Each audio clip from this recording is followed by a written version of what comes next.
Welcome to this NPTEL lectures on dynamics and control of mechanical systems. My name is Ashitava Ghoshal. I am a professor in the Department of Mechanical Engineering and in the Center for Product Design and Manufacturing, and also in the Robert Bosch Center for Cyber Physical Systems at the Indian Institute of Science, Bangalore. In this week, we will look at the main topics are inertia, momentum, and external forces. In the last week, we had looked at kinematics. So basically, we had looked at linear and angular velocities and accelerations.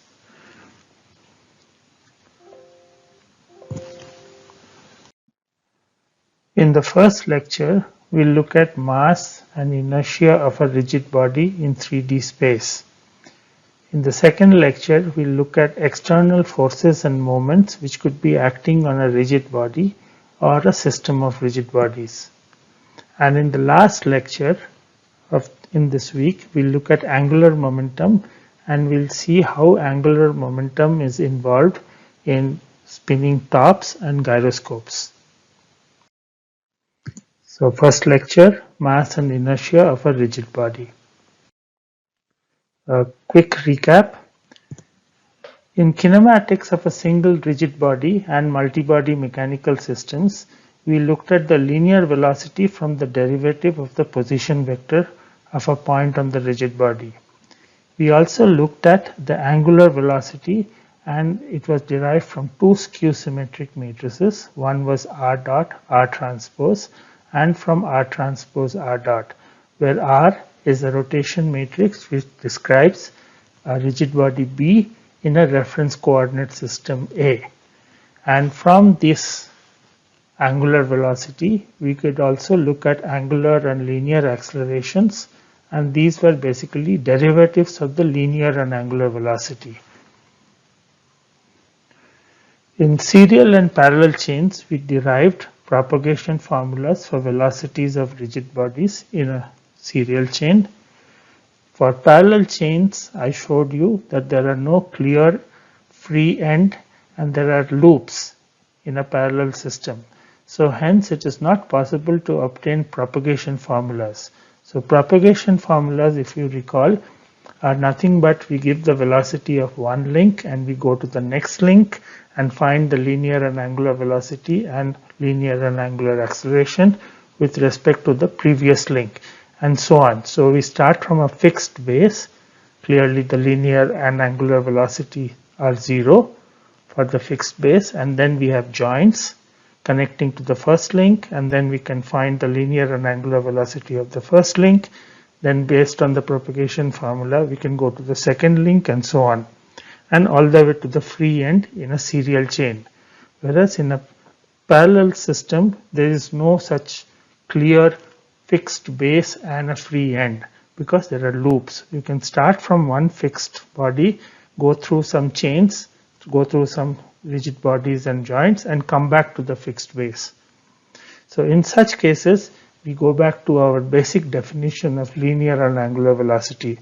So we pick a point on one of the output links, and then we find the derivative of that position vector, which gives the linear velocity. For angular velocity, we find the rotation matrix of that moving coordinate system or the moving object, which is our chosen output, and we do R dot R transpose or R transpose R dot. In kinematics, the cause of motion was not considered. We are slowly going towards this topic of dynamics of mechanical systems. And in dynamics, we will look at the motion of rigid body due to external forces and or moments. So as I said earlier, in a rigid body, the distance between 2 points are constant. There is no deformation. So the two properties of a rigid body are mass and inertia. And we will also look at the external forces and moments acting on a rigid body, which brings us to this interesting and new concept called generalized forces. And then we will look at linear and angular momentum.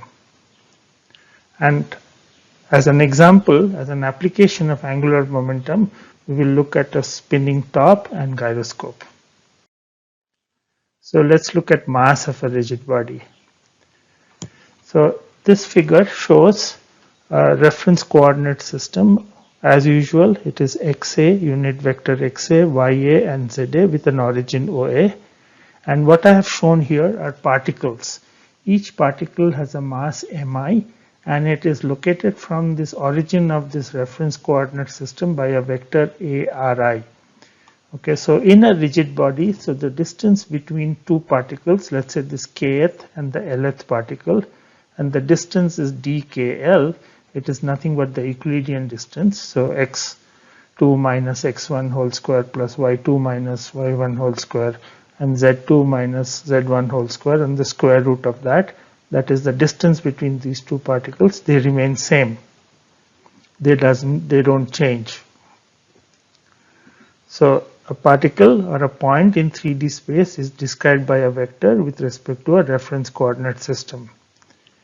So if you have a system of particles, basically we have a system of finite number of particles, and let's assume each of these particles has a property called mass, which is mi. So mi is a positive scalar quantity. So the total mass of this system is summation over all the individual masses from I equals 1 through n, and that is given by m. Whereas if you don't have a system of particles but you have a rigid body, then you have this rigid body, and then we look at a volume element which is dv, and we look at say the center of this volume element which is ar, and again this vector ar is with respect to a reference coordinate system a, which has xa, ya, za and an origin oa. So in the case of a rigid body, we have infinite number of particles in a finite domain, finite volume, and instead of concentrated masses like here, we have a continuous scalar valued function which is called the density, denoted by rho, and this is defined at all the points in this volume, in this finite volume. So the total mass of this rigid body is nothing but the volume integral of rho dv, and that is given by m. So in the case of a set of particles, the total mass is summation of all the individual particles, masses of all the individual particles. So m is summation I equals 1 through n mi, whereas in the case of a rigid body, it is the integral. It is the volume integral of rho times dv, where dv is a volume element of this rigid body. So the unit of mass is kilograms, and for a long time this kilogram was defined as a platinum iridium alloy, one small cylinder, but nowadays it is defined in terms of Planck's constant h. Okay, so the units of Planck's constant is kg meter square second inverse. So if you can define what is meter and second, okay, again meter and second are defined in terms of some atomic lengths and frequencies of certain oscillating atoms, then if you assume that the Planck's constant is a fixed number, that automatically defines what is the unit of mass or what is a kg. Now if you have a distribution of particles or a rigid body, there is an important notion called the center of mass of this rigid body. So in the case of a set of particles, and again we have various particles with respect to this reference coordinate system, and each of these particles are located by some vector. ARI locates the ith particle of mass mi. Okay, so for this set of particles, we can find a point which is ARC, which is basically the vector locating the center of mass of this particles, set of particles, and it is defined as in this way. It is nothing but I equals 1 through m summation mi ARI. So basically some vector, and then you associate a particle mass mi, and then we sum over all of these particles and divide it by the total number of particles. Okay, I equals 1 through m and sum of that. In the case of a rigid body, again, instead of summation, we have to do some integration. So for a rigid body, the location of the center of mass is given by the volume integral of this radial vector AR into rho dV divided by volume integral of rho dV. So now the denominator volume integral rho dV is nothing but the mass of the rigid body.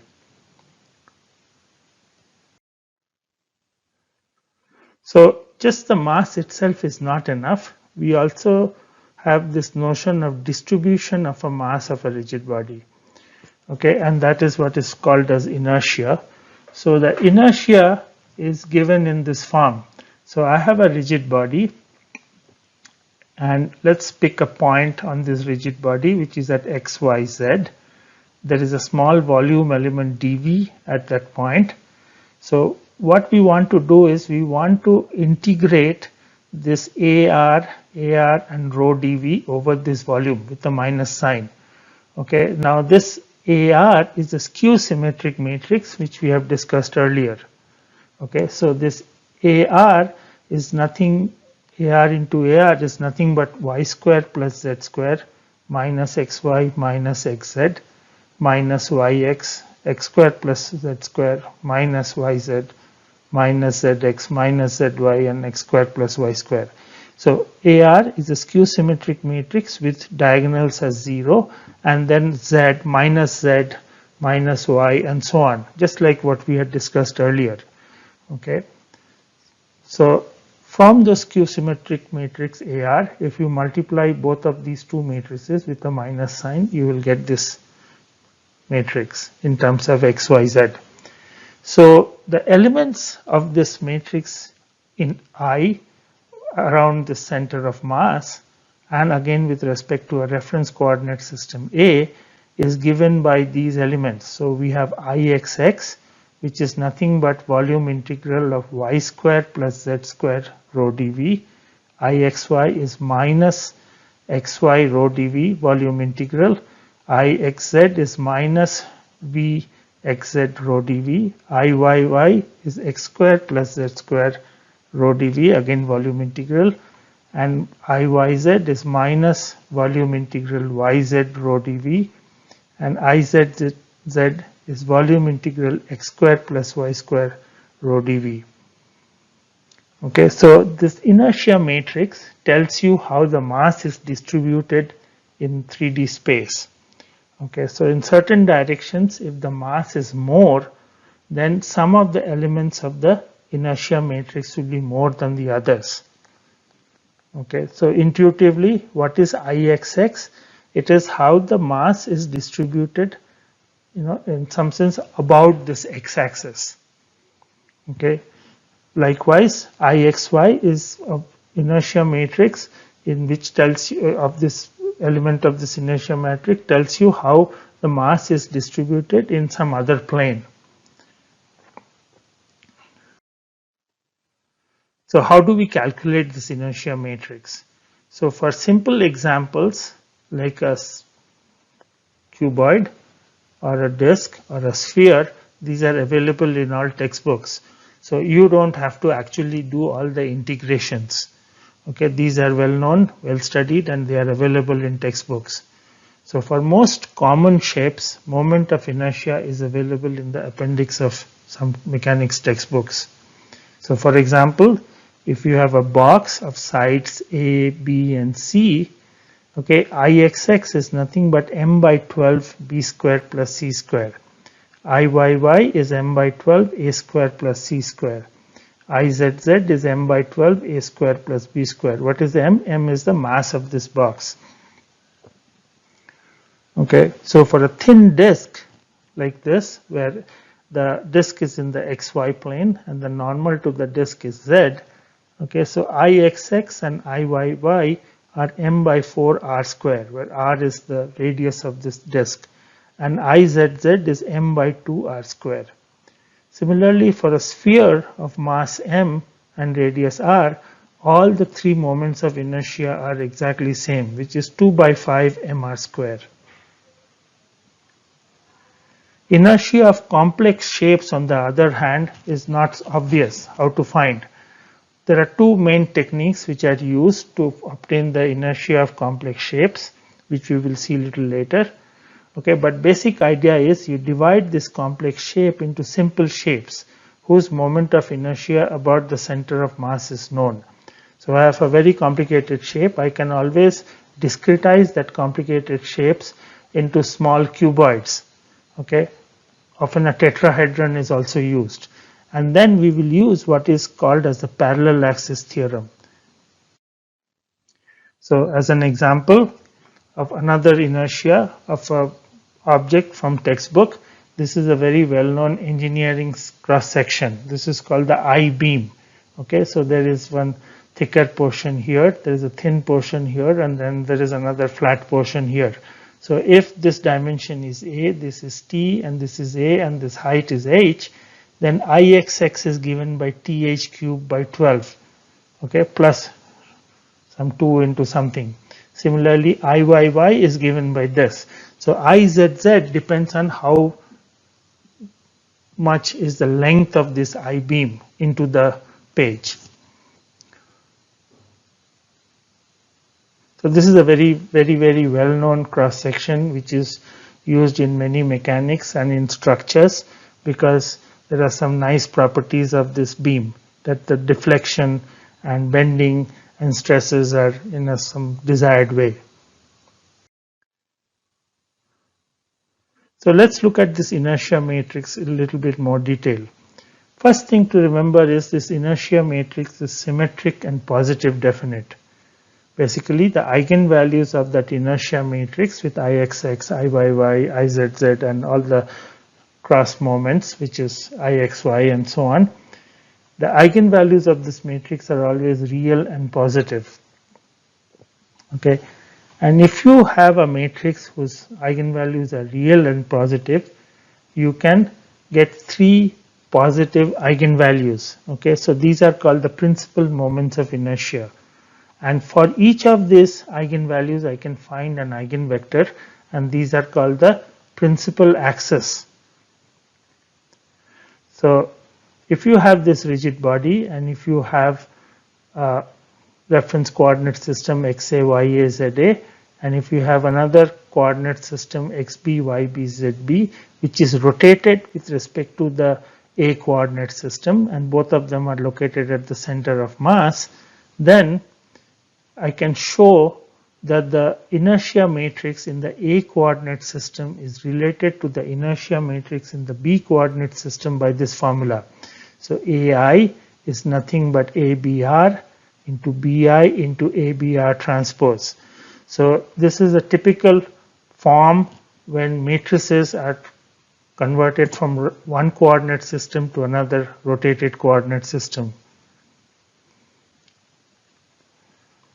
So this tells you that if I have an inertia matrix given in one coordinate system, and if I rotate the coordinate system, so I have a rotation matrix ABR, so B with respect to A, okay, then the inertia matrix in the A and B coordinate system are related to this matrix multiplication. The other important result for inertia matrix is this something called parallel axis theorem.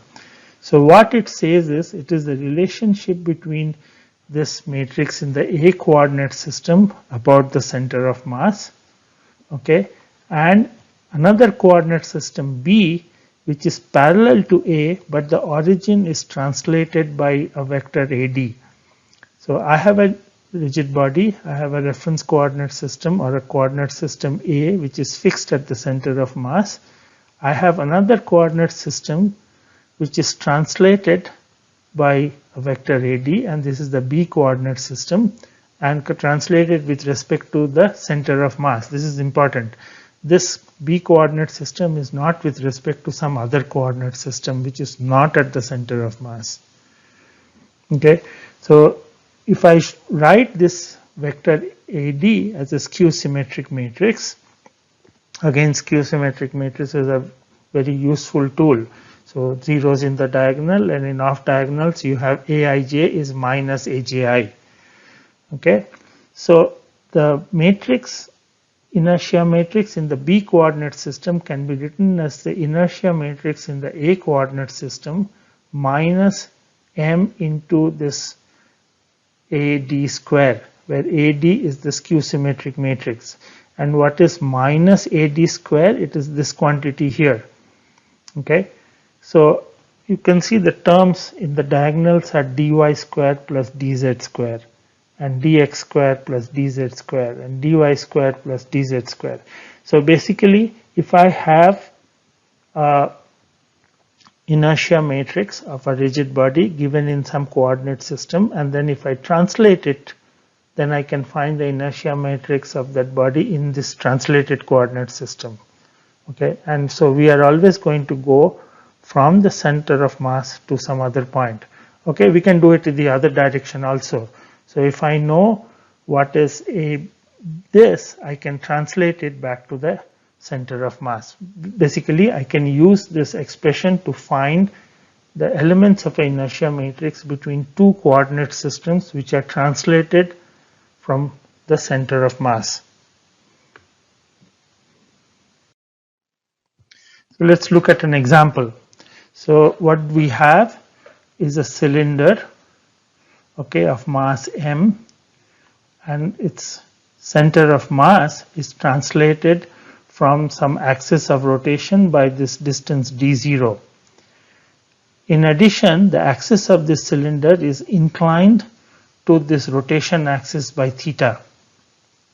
And we want to find the inertia of this cylinder with respect to this point O and in a coordinate system xb1, zb1. So remember, y is somewhere forms a right-handed coordinate system. Okay, so how do we start? So first thing is we will assign a coordinate system xb and zb. Again, y is perpendicular to both xb and zb. Okay, and this B coordinate system is at the center of mass. Okay, and we know for a cylinder what is the inertia Ixx, Iyy, Izz, and so on when it is fixed, when the coordinate system, reference coordinate system, is at the center of mass, and the principal axes are along the axis of the cylinders and two other perpendicular in this plane, central plane. Okay, so that we know. So we know the elements of the inertia matrix in the xb, yb, zb coordinate system. First thing is we rotate about theta because we want the inertia matrix in the xb prime, zb prime coordinate system. So how do I do this rotation? I use the formula which I showed you earlier, that ai is nothing but r into bi into r transpose.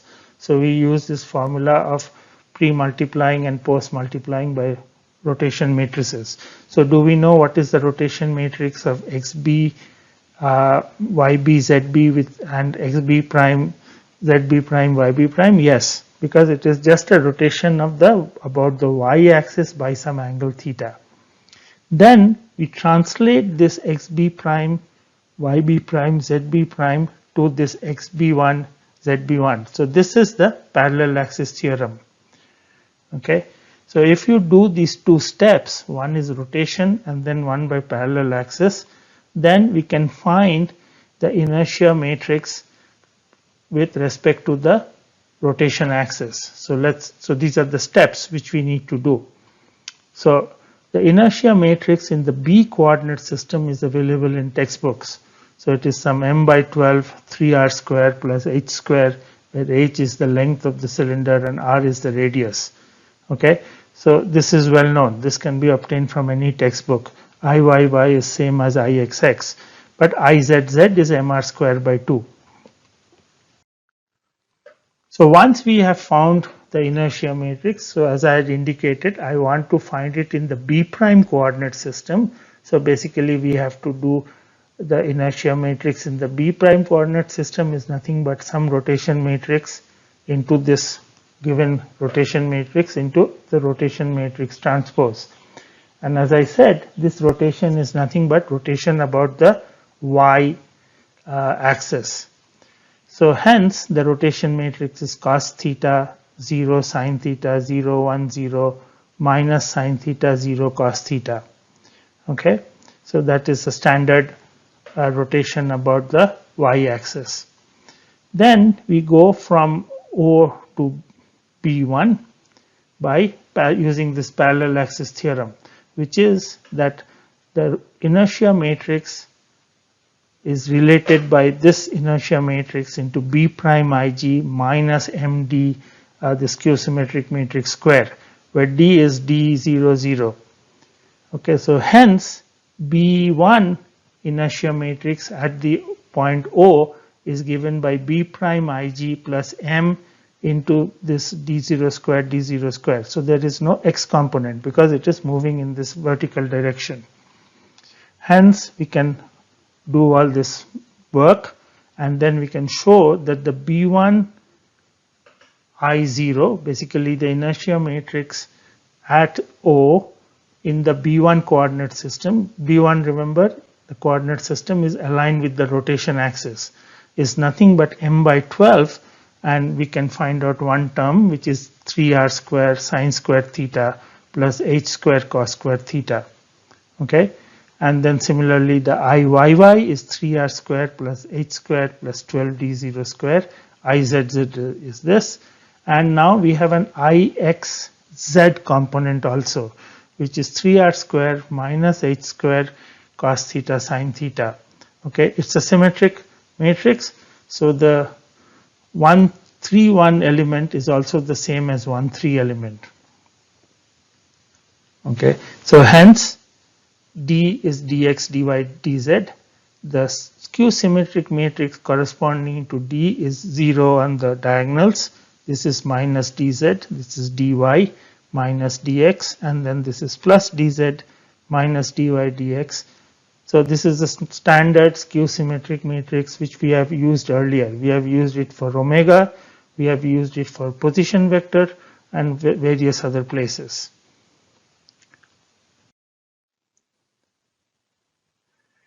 So as I said, by using this rotation and parallel axis, we can find simple inertias of some cylinders or some other quantities with respect to another point.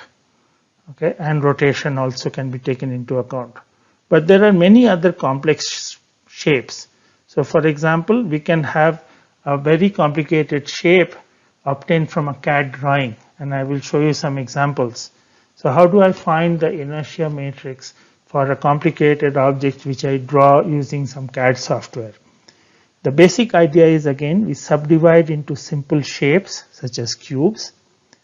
Then we either use parallel axis theorem or we can also rotate this about the CG. Okay, so combination of these two will give me the inertia of each of these small simple shapes which are cubes. Sometimes tetrahedrons are used, sometimes triangles are used. Nevertheless, these are very simple standard shapes for which the elements of the inertia matrix are known. And then we use these two techniques of rotation and parallel axis theorem to find the complete object. Okay, these geometry properties, inertia, mass, and all these properties are very commonly used in CAD software tools. So for example, if you are going to do finite element analysis of a complicated shape, you would like to know what is the mass, what is the surface area, what is the volume, all these things. And that can be all obtained in all CAD software tools. It is very easily available. So here is an example of a wrench. Okay, so these are the two views of this wrench, and we have chosen this blue point and this x and blue z axis as some arbitrarily chosen reference coordinate system. Okay, and then we make this drawing in this CAD software tools, so it looks like a wrench.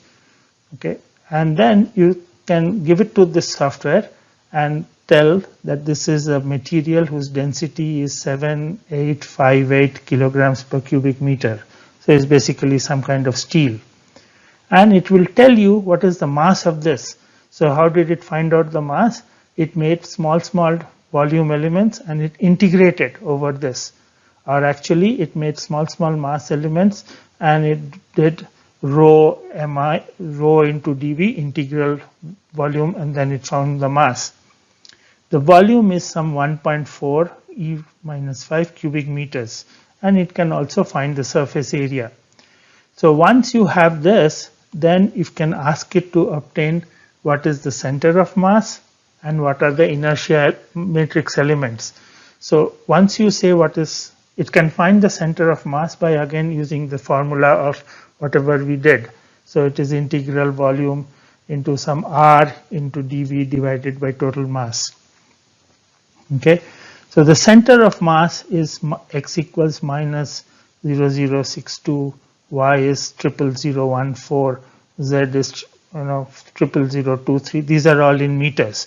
So with respect to the blue chosen coordinate system, the center of mass is slightly off. Okay, you can see this purple axis and the circle denotes the center of mass and the principal axis. So we can find the principal axis and the principal moments of inertia at the center of mass again by just clicking in some software tool, okay, some elements, and we can find again Ixx, Iyy, Izz. So Ixx is 0.99. Okay, so what it is telling you is that we can find out all these masses, the direction of the principal axis, and all the inertias Ixx, Iyx, and Izz, everything by using this software tool. Okay, so Ixx means this is the axis corresponding to one of the principal moments of inertia. So this is along the x-axis. So roughly speaking, this is 1, 0, 0. The y-axis is 0, 1, 0, and z-axis is this 0, 0, 1. Small errors are there because it's a numerical tool after all. Okay, and this position of the center of mass can also be obtained. It is a little bit off the x direction. Y and z are also very small. The moment of inertia, okay, taken at the center of mass and aligned with the output coordinate system, okay, is this. And similarly, the moment of inertia, all the elements of the inertia matrix taken at the output coordinate system is this. Okay, so whether it is aligned along xyz, blue xyz, or aligned along blue xyz and at the purple point, these are the two sets of inertia elements. Okay, so we don't have to do much. So you give me any complicated CAD drawing of any object. So in this case, it's a wrench. I can tell you what is the mass. I can tell you what is the volume. I can tell you what is the surface area. I can tell you where is the center of mass with respect to wherever you are starting or your reference point. And then I can find out all the principal moments of inertia and the principal axis. Okay. This is another example. This is a cricket bat. So as you can see, a cricket bat is a reasonably complex object. This is almost like a cylinder, but then this is some flat area which is slightly bent, and then in between it is very thickened. Okay, so most cricket bats are nowadays such that you put a lot of material somewhere in the middle. Okay, it is thinner here and again very thinner here, but a lot of material is here. So I would like to know what is the moments of inertia of this. So maybe later on you want to design a different cricket bat and somebody tries it out and say that, oh, okay, if the moments of inertia are slightly less, then you can hit better. So again, there is a reference coordinate system, or we draw from this blue XYZ and this point here. Okay, and then you find that the density of wood is some 560 kilograms per cubic meter. So we find that the mass of this bat is 1.09 kilograms. Okay, so this is a cooked up example. So maybe the mass of an actual bat might be more. The volume is such and such. 0.00195 cubic meters, and then surface area is 0.169 meters square. The center of mass we can find out is at point x, y, and z. So the y is still 0, but x, y is somewhere here. So you can see this purple arrows and this purple circle. That is the center of mass of this cricket bat. So in this other view, you can see this is the purple place. So y is this way and x and z are this way. Okay, and again we can find the principal axis at the center of mass, and you can see it's a little bit off. So here it is 1, roughly 0, but the z component is not really 0. Some numerical problems might be there. Okay, the y is definitely 1, and then z is again also 0.999. So again the x, y, z are calculated the principal axis, and they can be calculated. Okay, we can also find what are the moments of inertia taken at the center of mass and aligned with the output coordinate system, which are this, and then center of mass taken at the output coordinate system. So again we can find out ixx, iyy, izz. So all the various components of inertia of this complicated looking shape of a cricket bat, or for that matter any object, can be found using modern CAD software tools. So let's switch topics a little bit. Once we know what is the mass and what is the moment of inertia matrix, then we can define a few things. One is, again, let's recapitulate. I am going to call this vector or this q-symmetric matrix corresponding to this vector AR in this form. So AR is 0 minus z, y, z0 minus x minus y, x0. So we can find the linear momentum of a body in this form. So you pick a point P, okay, we pick a point P on this rigid body, find the velocity of that point P, again with respect to some reference coordinate system A, so that is AP dot, and then AP dot rho dV volume integral is the linear momentum. Okay, so for a particle, what is the linear momentum? It is m into v, m into the velocity of that particle. Likewise, we can define something called as the angular momentum of a rigid body. The angular momentum is nothing but the cross product of this AP cross the linear momentum. So it is the moment of the linear momentum vector. This is a vector, AP dot rho dV. So it's a vector along the direction of the velocity vector. And the angular momentum is the moment of that linear momentum. So it is AP cross AP dot rho dV. Okay, again we can write this cross product as some skew symmetric matrix AP into AP dot rho dV. Okay, volume integral of this quantity. If you want to find the angular momentum about the center of mass, so how do I find the center of mass? We can locate the center of mass, which is by some vector ARC. Okay, so the angular momentum about the center of mass is nothing but this AR, which is this cross. I want to again take the cross product, and AR dot C and AR dot. So the velocity vector is nothing but the velocity this plus velocity this. So derivative of these two position vectors. And again, we have to take the cross product because we want to find the moment of this linear velocity vector. So let's take a step. So this AR into ARC dot rho dV can be written as, so this is like R cross P. Okay, so I can take out this ARC dot. So R cross velocity can be written as velocity minus velocity cross R. Okay, so A cross B is minus B cross A. So I can take this ARC dot, derivative of ARC, outside with a minus sign, and then inside the integral we have AR rho dV. Now this has to be 0 because this is the definition of center of mass. Okay, the center of mass is such that the sum of this vector around that center of mass is 0.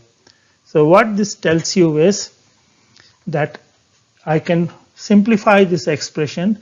We need one more result, okay, before we simplify. So first thing is we want to write what is the space fixed angular velocity vector. So remember, the space fixed angular velocity vector was obtained by this ABR dot ABR transpose. So this is starting from R into R transpose equals identity, and then we took the derivative. So this is the right multiplication. So we have a skew symmetric matrix A B omega R, and from that we obtain the space fixed angular velocity vector. Okay, so now what is AR dot? Okay, so AR dot, which is basically this term, is nothing but omega cross R. Again, we make sure that we write it in the same coordinate system. This is A omega B cross AR. Okay, or we can write it as A B omega into AR. So a matrix into AR. And similarly, this into this is minus AR cross A omega B, which is, again, we can write it as minus a skew symmetric matrix into A omega B S. Okay. So what is the final result? That the derivative of this position vector AR is nothing but minus AR into A omega B. Okay, some skew symmetric matrix into angular velocity vector. So hence, the angular momentum of a rigid body with respect to the center of mass, remember previously we had obtained the angular momentum with respect to a point OA in the coordinate system. With respect to the center of mass is nothing but minus volume integral AR rho dV into A omega S. So how did we get that? So see, there is one term which is AR into AR dot rho dV. Okay, but AR dot I showed you is nothing but minus A skew symmetric matrix corresponding to R into A omega B. This is the proof. So if I substitute AR dot, which is minus AR A omega B here, so I have one AR, there's another AR, so this is two ARs, skew symmetric matrix. There's a minus sign which is coming, and then this rho dV is here, and then we have this angular velocity vector. Okay, so this is a very useful formula, that the angular velocity of a rigid body about the center of mass is nothing but you pick a point on the rigid body from the center of mass, let that vector be AR, and then you write it as a skew symmetric matrix, and you multiply these two skew symmetric matrices, okay, and then you integrate over the volume, and then you multiply by this angular velocity vector, and that to the space fixed angular velocity vector. Okay, so in summary, I showed you what is the mass of a rigid body. So this is again some kind of a volume integral rho dV, or if it is a set of particles or a system of particles, it is sum of all the masses. The inertia, on the other hand, gives the distribution of the mass, okay, about some directions, about this principal directions or some other directions, and it is described by a 3 by 3 symmetric inertia matrix, which is symmetric and positive definite. So basically, this matrix has always positive and real eigenvalues. So from the eigenvalues, I can find the principal moments of inertia, and the corresponding eigenvectors gives the principal axis.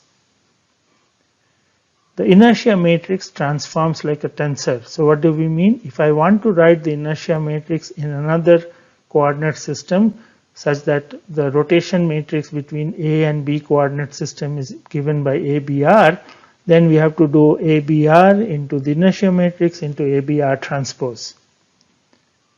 Okay. We can also use this useful idea of parallel axis theorem, where we can find the inertia about another coordinate system which is translated from the center of mass, not rotated, only translated. And so if I know what is the inertia matrix in one of these coordinate system, I can find it in the translated coordinate system. And as I showed you, we can also define, this will be very useful later on, we can define the center of mass, and then we can find the velocity of the center of mass. Let's call that Vc. And if you multiply by m, that is called as the linear momentum. And the moment of this linear momentum is called the angular momentum, and that the angular momentum can be written in terms of a matrix into some angular velocity. Okay, the matrix is with at the CG or at the center of mass with respect to some coordinate system, and a omega b is the space fixed angular velocity vector.